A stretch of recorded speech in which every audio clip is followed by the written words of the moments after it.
90 రోజుల కోర్సు పూర్తి చేస్తే చాలు 100% ప్లేస్మెంట్ సపోర్ట్ తో సాఫ్ట్వేర్ జాబ్ మీ సొంతం. వెంటనే కోడ్ జ్ఞాన్ డెస్టినేషన్ ని సంప్రదించండి. నమస్తే సార్. నమస్తే అండి. హాయ్. Hi ma'am. మీ పేరు? Basith. Basith from a background education? From mechanical. So mechanical చదువుకున్న తర్వాత జాబ్స్ గురించి ట్రై చేసావా? నేను నేర్చుకోవడమే దీంట్లో నేర్చుకున్నాను. సిఎస్సి వైపే నేను ట్రై చేశాను. సిఎస్సి వైపే ట్రై చేసావు. ట్రై చేసిన తర్వాత అంటే కోడ్ జ్ఞాన్ని అప్రోచ్ అవ్వడం, ఆ ప్రొసీజర్ ఎలా, అంటే కోడ్ జ్ఞాన్ని ఎలా చూస్ చేసుకున్నావు నువ్వు? అంటే నేను మెకానికల్ బ్యాక్గ్రౌండ్ అయినప్పుడు ఆఫ్టర్ నేను డిప్లొమా నేను ఒక మ్యానుఫ్యాక్చరింగ్ కంపెనీలో వర్క్ చేశాను మేడం. ఒక 6 months చేశాను. ఓకే. అక్కడ నేను ఉన్నప్పుడు ఏంటంటే నెక్స్ట్ బీటెక్ లేకుండా అట్లే కంటిన్యూ చేసుకుంటూ మనం కెరీర్ బిల్డ్ చేసుకోవచ్చు. అంటే మ్యానుఫ్యాక్చరింగ్ కంపెనీలో 6 months వర్క్ చేస్తే మనకి ఎక్స్పీరియన్స్ వస్తుంది. ఆ ఎక్స్పీరియన్స్తో వేరే కంపెనీకి వెళ్తే మనకి శాలరీ హైక్ వస్తుంది. అట్లా నేను అనుకున్నాను మేడం. అక్కడ నాకు ఆ కంపెనీలో వేరే అన్న నాతో మాట్లాడి ఇట్లా వద్దు, ఇది కరెక్ట్ పాత్ ఉండదు, నువ్వు బీటెక్ చేసి అక్కడి నుంచి నువ్వు వెళ్ళు, నీ కెరీర్ బాగుంటుంది అని చెప్పి సజెస్ట్ చేశారు. ఆ కంపెనీలో వర్క్ చేసే అన్న. నేను ప్రొడక్షన్ డిపార్ట్మెంట్, అన్న క్వాలిటీ డిపార్ట్మెంట్. అప్పుడు అన్న నాకు చెప్పారు. సో అప్పుడు నేను డిసైడ్ అయ్యాను, ఇట్లా ఉంటే అవ్వదు, మనం బీటెక్ చేయాలి అని చెప్పి. నేను బీటెక్ అప్పుడు జాయిన్ అవ్వాలని చెప్పి డిసైడ్ అయ్యాను మేడం. దాని తర్వాత ఈసెట్ రాసి నాకు ర్యాంక్ వచ్చింది. దాని తర్వాత నేను కాలేజ్ చదివాను. నేనేంటంటే జాయిన్ అవ్వడమే నేను ఓపెన్లో జాయిన్ అయ్యాను madam B Tech. And B Tech join అయిన తర్వాత మనం ఇట్లా మెకానికల్ సైడ్ వెళ్తే మనకి ఎక్కువ హైక్ ఉండదు, తక్కువ టైంలో మనం సెటిల్ అవ్వలేము, మంచి ప్యాకేజ్ మనకు రాదు అని చెప్పి నేను సెర్చ్ చేశాను. సెర్చ్ చేస్తే వేరే దగ్గర నాకు చెప్పారు ఇట్లా సిఎస్సి ఉంది, ఇట్లా మీరు వేరే బ్యాక్గ్రౌండ్ అయినా కూడా మీరు కోర్సు నేర్చుకొని మీరు వెళ్ళొచ్చు, మంచి ప్యాకేజ్ తెచ్చుకోవచ్చు, చాలా మంది కూడా అట్లా ఉన్నారు అని చెప్పి నాకు వేరే వాళ్ళు నాకు సజెస్ట్ చేశారు. సజెస్ట్ చేసి నేను ఒక ఆన్లైన్ కోర్సులో జాయిన్ అయ్యాను. బీటెక్ చేసుకుంటూనే నేను ఈ ఆన్లైన్ కోర్స్ కూడా నేను పూర్తి చేశాను. పైథాన్ ఫుల్ స్టాక్ పూర్తి చేశాను. అంతా అయిపోయింది మేడం. అండ్ లాస్ట్కి ప్లేస్మెంట్ అడిగాను. ప్లేస్మెంట్ వచ్చేసప్పటికి వాళ్ళు నాకు సరిగ్గా అసిస్టెన్స్ ఇవ్వలేదు, కానీ కోర్స్ మాత్రం బాగా చెప్పారు. ప్లేస్మెంట్ అసిస్టెన్స్ అయితే నాకు ఇవ్వలేదు. అండ్ అక్కడి నుంచి వాళ్ళు అంత పట్టించుకోలేదు గ్రాడ్యుయేషన్ అయిపోయిన తర్వాత నుంచి. అండ్ అక్కడి నుంచి నేను చాలా టెన్స్డ్గా ఉండేవాడిని. ఏం చేయాలి అన్నప్పుడు ఇంకా నెక్స్ట్ హైదరాబాద్కి వచ్చేద్దాం, ఇక్కడ ఏమైనా ఉంటే మనం చూసుకోవచ్చు అని చెప్పి వచ్చేసాను. వచ్చిన తర్వాత ఇక్కడ ట్రై చేశాను.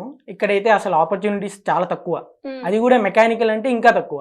సిఎస్సి అయినా చాలా మంది వస్తూ ఉంటారు, మెకానికల్ చాలా ఆప్షన్స్ తక్కువ. సో అప్పుడు నేను ఎట్లా చేయాలి అనుకుంటే మా నాన్నకి సుమన్ సార్ తెలుసు. సుమన్ సార్ తెలిస్తే సుమన్ సార్ దగ్గరికి వెళ్ళాం. ఇట్లా నాది అయ్యింది, నేను ఆపర్చునిటీ కోసం వెయిట్ చేస్తున్నాను అంకుల్ అంటే సుమన్ సార్ వచ్చేసి నాగరాజ్ అన్నకు చెప్పారు. నాగరాజ్ అన్న వచ్చేసి ఇంకా నా కోడ్ జ్ఞాన్ని నాకు సజెస్ట్ చేశారు. నాగరాజ్ అన్న చెప్పిన తర్వాత నేను కోడ్ జ్ఞాన్ గురించి నేను కూడా చూశాను. వాళ్ళు ఏంటంటే ముందు హైలైట్ పాయింట్ ఏంటంటే ప్లేస్మెంట్స్, యాడింగే ప్లేస్మెంట్లు యాడ్ చేస్తారన్నారు, మీకు ఎక్కువ ఆపర్చునిటీస్ వస్తాయన్నారు. నాగరాజ్ అన్న కూడా చెప్పారు, నేను కూడా చూశాను.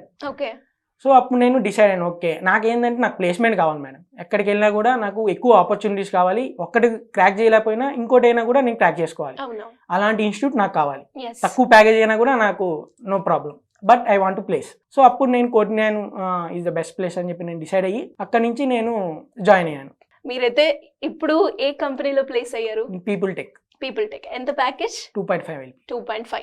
అంటే ప్యాకేజ్ తక్కువైనా పర్లేదు, కానీ ఒక క్యాంపస్ లో మనం ప్లేస్మెంట్ అయ్యాము అన్న ఫీలింగ్ అయితే ఉంటుంది కదా. టార్గెటే అది. అంటే ఎన్ని మంత్స్ అవుతుంది కోడ్ జ్ఞాన్ లో జాయిన్ అయ్యి? నేను 1 month అయింది. 1 month లోనే ఒక కంపెనీ వచ్చింది, దాంట్లోనే నేను క్రాక్ చేశాను. 1 month లో, అంటే 30 days లో. Super, congratulations. అండ్ మరి కోడ్ జ్ఞాన్ని నువ్వు విజిట్ చేసావు అండ్ అలాగే చూసావు, ఫ్యాకల్టీ వాళ్ళ ట్రైనింగ్ కావచ్చు, వాళ్ళ టీచింగ్ విధానం కావచ్చు, ఎలా ఉంది? ఇక్కడ నేను సుబ్రహ్మణ్యం సార్ మెంటర్ సార్ నాకు జాయిన్ చేయించారు. సో సార్ జాయిన్ చేయించిన వెంటనే అక్కడ నేను అబ్జర్వ్ చేసింది ఏంటంటే చాలా క్లీన్ అండ్ డీసెంట్గా ఉంటుంది మేడం క్యాంపస్ అయితే మొత్తం.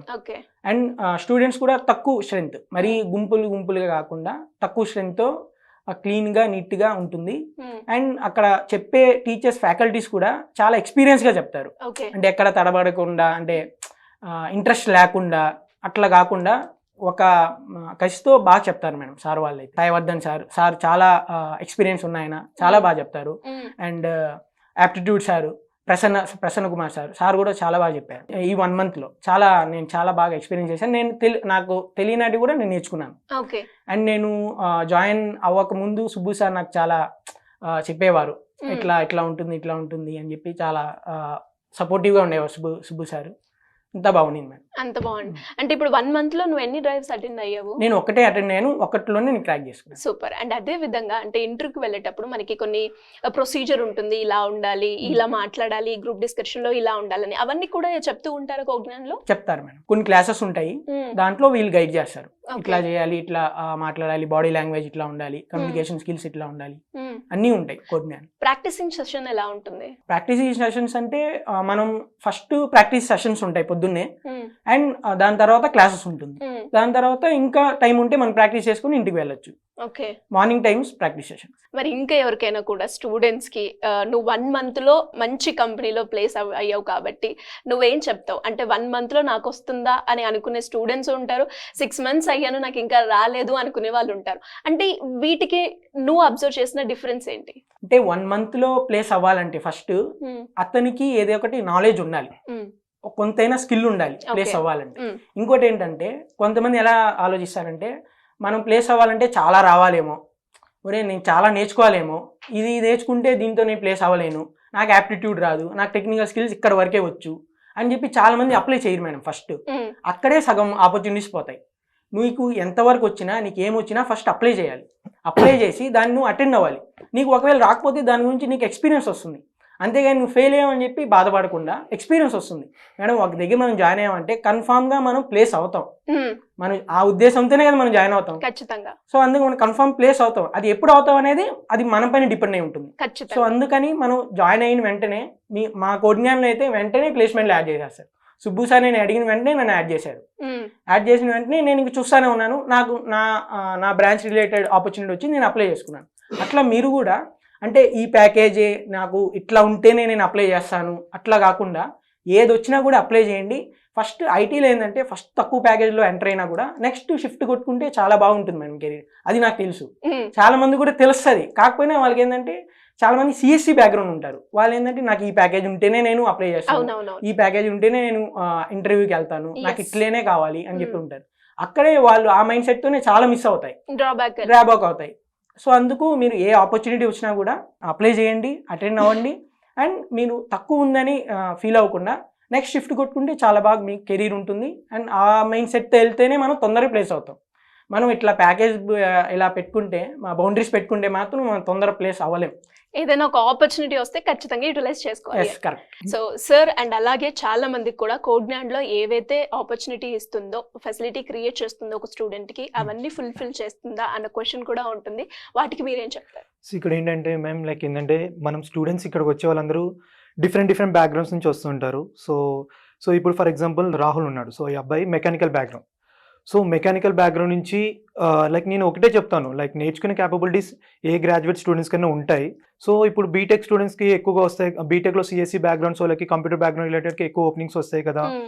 ఎక్కువ మంది మెకానికల్ కానీ వేరే అదర్ డిగ్రీస్ వాళ్ళకి ఇంట్రెస్ట్ ఉంటుంది ఐటీ సైడ్ రావాలని. సో వీళ్ళకి ఏంటంటే లైక్ నేను వాళ్ళకి ఒకటే చెప్తాను, you should not compare with computer background B Tech recent graduate students. అది 24 బ్యాచ్ వాళ్ళైనా కావచ్చు, 25 అయినా కావచ్చు. ఇప్పుడు నువ్వు మెకానికల్ నుంచి ఇప్పుడు ఐటీ సైడ్ వెళ్ళాలనే ఆలోచనతో నువ్వు వచ్చావు కాబట్టి సో వాళ్ళతో నువ్వు కంపారిజన్ చేసుకోవద్దు. వాళ్ళకి వచ్చే ఆపర్చునిటీస్తో నువ్వు హార్డ్ వర్క్ చేయండి, మెంటల్గా స్ట్రాంగ్ ఉండండి, సెల్ఫ్ కాన్ఫిడెన్స్తో ఉండండి, టైం స్పెండ్ చేయండి. సో హార్డ్ వర్క్ చేయండి, you will also get like 10 to 30% opportunities. So ఆ వచ్చిన ఆపర్చునిటీస్లోనే వీళ్ళు ప్రూవ్ చేసుకున్నారు. ఇప్పుడు ఎవరికైనా ఒక నెంబర్ ఉంటుంది, మేబీ వాళ్ళు ఒక ఫస్ట్ ఇంటర్వ్యూ రిజెక్ట్ అయినా వాళ్ళు చేసిన కరెక్షన్ సెకండ్ ఇంటర్వ్యూలో చేసుకుంటారు. అలా హార్డ్లీ 2, 3, 4, 5 మ్యాక్సిమం ఏదో ఒకటి ఖచ్చితంగా ప్లేస్ అయిపోతారు. సో అలా నేను రాహుల్ని అప్రిషియేట్ చేయాల్సింది ఏంటంటే తను వచ్చి 1 month అయింది, తను వచ్చిన 1 monthలో డిఫరెంట్ బ్యాక్గ్రౌండ్ మెకానికల్ బ్యాక్గ్రౌండ్ నుంచి వచ్చాడు.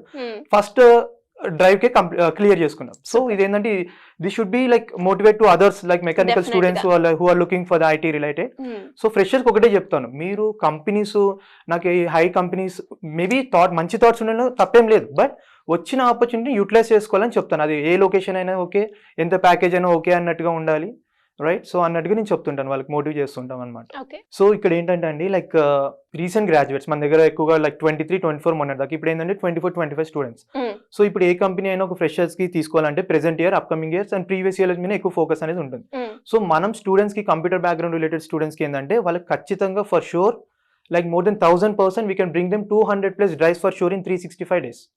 సో వీళ్ళకి ఉంటుంది. అండ్ అలాగే వీళ్ళకి టెక్నికల్తో పాటు కూడా వీళ్ళకి ఏంటంటే కావాల్సిన స్కిల్స్ లైక్ సాఫ్ట్ స్కిల్స్ కానివ్వండి, యాప్టిట్యూడ్ కానివ్వండి, సో ఇవన్నీ కూడా రెజ్యూమ్ బిల్డింగ్ కానివ్వండి, మాక్ ఇంటర్వ్యూస్ కానివ్వండి, ఇవన్నీ కూడా ఈ టైం ఒక కోర్స్ ఒక డ్యూరేషన్ టైం లోపే ప్యారలల్గా కూడా మనం నేర్పిస్తాం. సో దట్ ఏంటంటే ఇప్పుడు వాళ్ళ డ్యూరేషన్ టైం పిల్లలు వచ్చిన ఆపర్చునిటీస్ ఏమైనా వచ్చినా కానీ వాళ్ళకున్న స్కిల్ కంటెంట్తో కూడా ఈ సాఫ్ట్ స్కిల్స్ అనే యాప్టిట్యూడ్ అనేది కూడా చాలా మేజర్గా హెల్ప్కి జాబ్ రావడానికి చాలా ఉపయోగపడుతుంది. సో అందుకని కూడా మనం వీళ్ళకి ఎంటైర్ లైక్ కోర్స్తో పాటు సాఫ్ట్ స్కిల్స్ యాప్టిట్యూడ్ ట్రైనింగ్స్ కూడా అన్ని కూడా ఇస్తాం. సార్ ఎలా సార్ ఇంకా ఎవరైనా కూడా స్టూడెంట్ జాయిన్ అవ్వాలి కోడ్ జ్ఞాని ఇన్స్టిట్యూట్లలో, నేను కూడా ఒక స్టూడెంట్ అవ్వాలి అనుకునే వాళ్ళు ఎలా మిమ్మల్ని అప్రోచ్ అయ్యే ఛాన్స్ ఉందంటారు?